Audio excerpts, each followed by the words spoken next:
today to tell you all about the Strickland Metals story. So Strickland Metals, we're an ASX listed exploration company. Currently exploring two really quality assets, which are quite rare on the ASX. We've got the Rogozna project in Serbia, which is a massive scale scar system, and we've got the Yandal project in Western Australia. So we've currently got about $33 million in cash and all the star shares, so that in itself is also for the exploration journey underway. Got a really experienced team, both on the ground and on the board level. Currently trading at about $20 in enterprise value an ounce, and we've got about 50,000 metres that we're going to start drilling in the next couple of weeks in Serbia, and 20,000 metres in Western Australia as well. So a lot of companies underway. $150 million market cap. So Strickland's been around a long time. It's probably been around almost 20 years. It started off as a WA focused gold explorer. A few years ago, with change in management, they acquired a new asset next door to the Northern Stars Gradina project in WA. Fast forward a year or two after that, it sold part of that project for $60 million. It came cashed up. The board thought, how do we grow this company beyond a $100 million market cap, maybe 500 or $1 billion? They made the decision to acquire an asset with potential tier 1 status. Came across the Rogozna project in Serbia, which the team and I acquired from Eldorado Gold in 2019. We finalised that transaction with Strickland last year in July. In terms of shareholding, top 20 shareholders are a bit over 50%, and we've got about a bit over 20% institutional ownership. So in terms of Rogozna, we often get asked, Australian investors don't know much about Serbia. Canadian investors know a lot more. Obviously, there's some success stories coming out of Canada, starting with reservoir minerals. We discovered the Kotlovi deposit, sold that to Nevsun. Nevsun then recently, a couple of years ago, got bought out by Zijin for close to $2 billion. Zijin have now developed that project and they're pouring cash out of that. Where the Rogozna project is, we are in the historic Treccia mineral district. Back in Yugoslav times, this was one of Europe's largest lead, zinc, silver mining districts. But Serbia has got massive geological deposits, mostly porphyry related. We are in the western end of the Tethyan belt here, which is essentially like the Andes in Eastern Europe. Some other really good things that are operating in Serbia because it is a really big mining industry. It's currently Europe's second largest copper producer. So it has really well established infrastructure, has all the drill rigs, has all the talent, and really experienced geologists, really good education. It's quite a low cost operating environment. Our drilling costs all in from the US for diamond drilling are about $115 a metre. So from an exploration perspective, really easy place to operate. So in terms of our project, Rogozna, this is a massive mineral system. This map that you're seeing here is our licence area. We've got about 184 square kilometres of tenure. Within that, we've currently got 4 drilled and mined scar deposits. On 3 of those, we've got maiden resources amounting to about 6.7 million ounce gold equivalent. We report it as gold equivalent. Gold is about 60% of the metal, copper is about 20%, there's also about 20% zinc, lead, silver. As I said, Treccia had over 30 million tonnes mined from the region. We've actually got an operating mine right next door to us called Shanac. That mine's been operating for 50 years. Where we are here is at a really unique position along the Vada zone in the western Tethyan belt, which is really conducive for the formation of really large-scale mineral systems. So last year, after Strickland acquired this project in July, we drilled 20,000 metres. We had several goals that we were trying to achieve at Shanac, which is our largest deposit. That's got 4.6 million ounce gold equivalent. What we were trying to do there was really highlight and improve the definition of the high-grade zones. As I said earlier, these are skarn-hosted deposits. The beauty of skarns as opposed to just pure porphyries is you get a lot more grade variability and you get a lot more high grade within them. So within Shanac, where we've got 4.6 million ounces, we have roughly 30 to 40% of that mineralisation sitting in higher grade zones. So you can see here with these drill hits, when you drill these things, you get the best of both worlds. You get a really big bulk tonnage intercept, generally 200 to 300 metres thick, running 1.5 to 2.5 grams gold equivalent. But within that, you get anywhere from 10 to up to 90 metre thick zones of high grade running generally 3 or 4 grams. We made a new discovery at Shanac last year, this high grade gold skarn that had 90 metres at 4 grams gold. At Medenovac, same story, over 300 metres thick mineralisation in the core of that deposit. We actually made a new discovery next to Medenovac's called Kotlovi as well, where we hit over 12 metres at 5 grams in the first drill hole. So our Shanac deposit, this image is a plan view image. What it's basically showing is the footprint of the resource, which is roughly half of what's actually been drilled to date. So it's totally open at the north and the depth. Through the core of this deposit, we get over 14,000 ounces per vertical metre. So that's really quite an astonishing number. Most Australian investors in WA gold are used to sort of seeing 3,000 or 4,000 ounces per vertical metre, but this has really guts 14,000. As I said, last year our focus was really trying to demonstrate and highlight the high grade core of this deposit, because that's going to form the focus of mining studies moving forward, and it's really these high grade zones that carry the economics for this project. You can see there on the left, we had a whole heap of high grade hits, and putting it into context, some of these results were the top 3 results drilled in ASX last year. On the right hand side here, you can see a long section. What we've essentially got here is we've got andesite cover. As the fluids come up and hit the base of that cover, mineralisation pours out. You get the highest grades generally pretty close to that contact. The high grade gold skarn is right at that contact. Sitting beneath that, we've got a copper gold skarn. All of this plunges gently along the anticline towards the north, totally open along the strike. Medenovac, so last week we released the maiden resource for this one. This one our team discovered in 2020. The first holes into this hit over 350 metres of continuous mineralisation, running around 2 grams gold equivalent. It is a little bit different with metal zonation.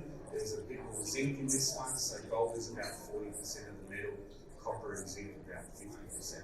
So a maiden resource, 1.28 million ounce gold equivalent, and that's got about 7,000 ounces per vertical metre.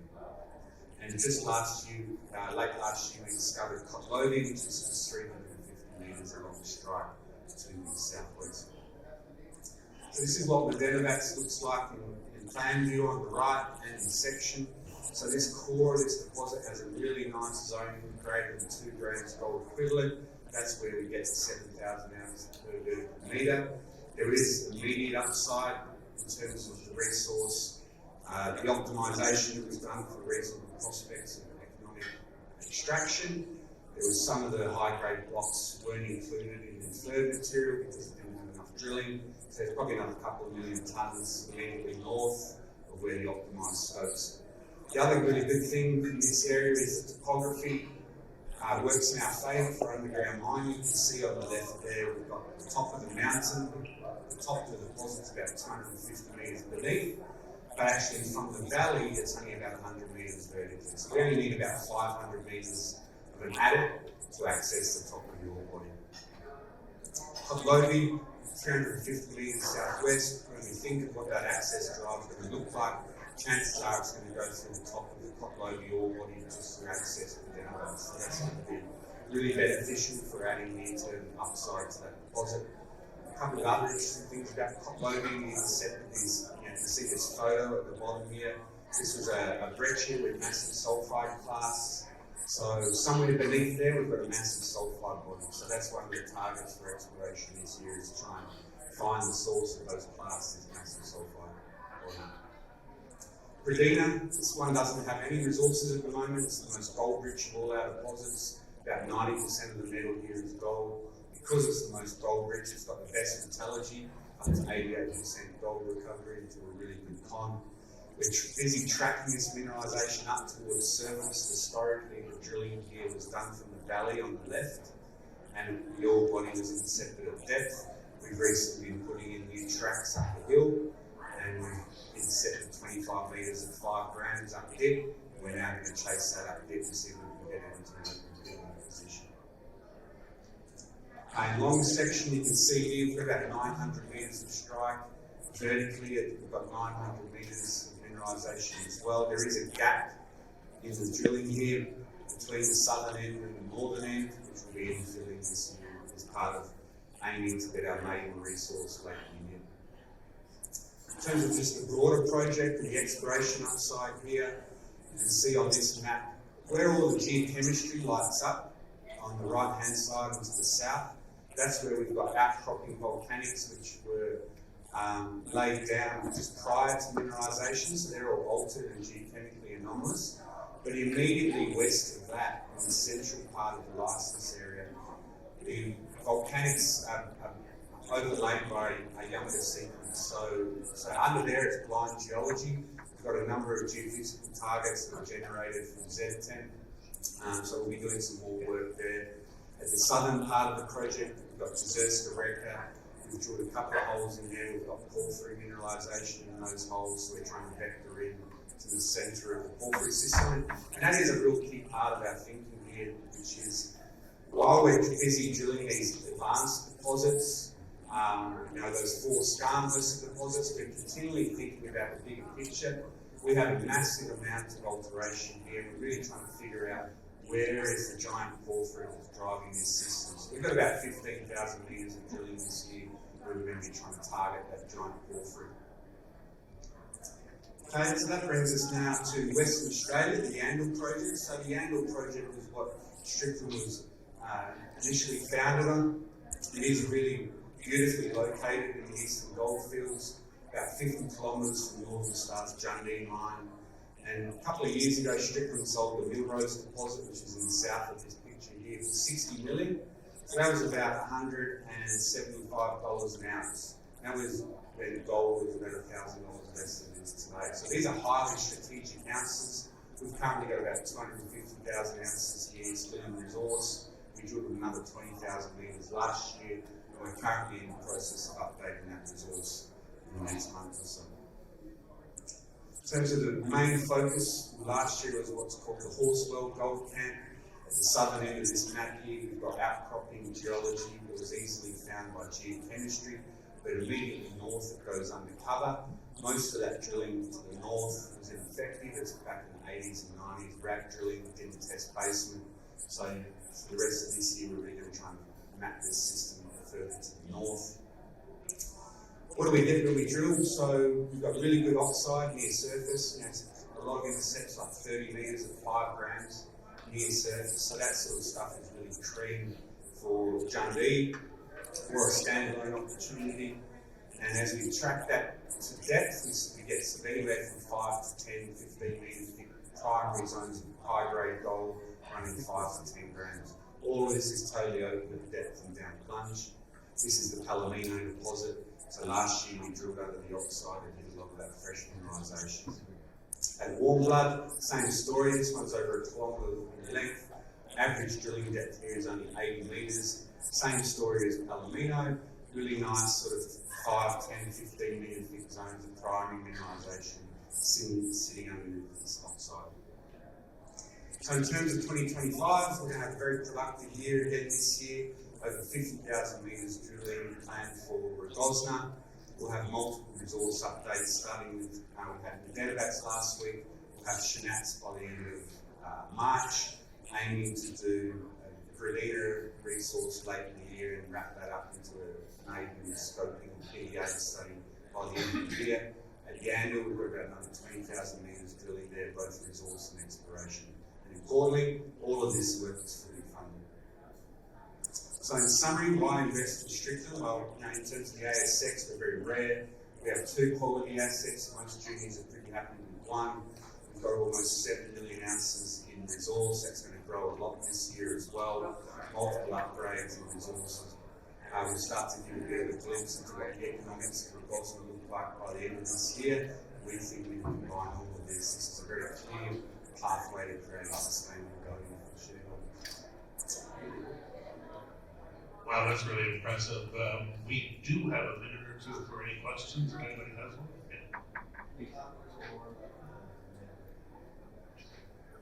Yep. So each deposit's a little bit different because they have a bit different metals mix. So Gradina's got the easiest, 88% recovery into a gold con. Shanac is looking at 80 to 85% total recovery across all metals. We are playing a few different games depending on whether we want to go more of a bulk con versus more specific cons. Medenovac is a little bit trickier because it's got the extra zinc. So some of the copper, for example, at Medenovac goes in with the zinc cons, so we're trying to kick that out, but still looking at over 80% recovery there. Copper Canyon, we're getting over 80% recovery as well. So generally speaking, that was certainly one of our questions when we bought it off Eldorado Gold back in 2019. There hadn't been a lot of that test work, but certainly today the test work is stacking up pretty well. Listen, if you like exploration excitement, I think this is the name for you. I urge you to hook up with Paul during our conference, and thank you very much. It was really nice. Thanks, guys.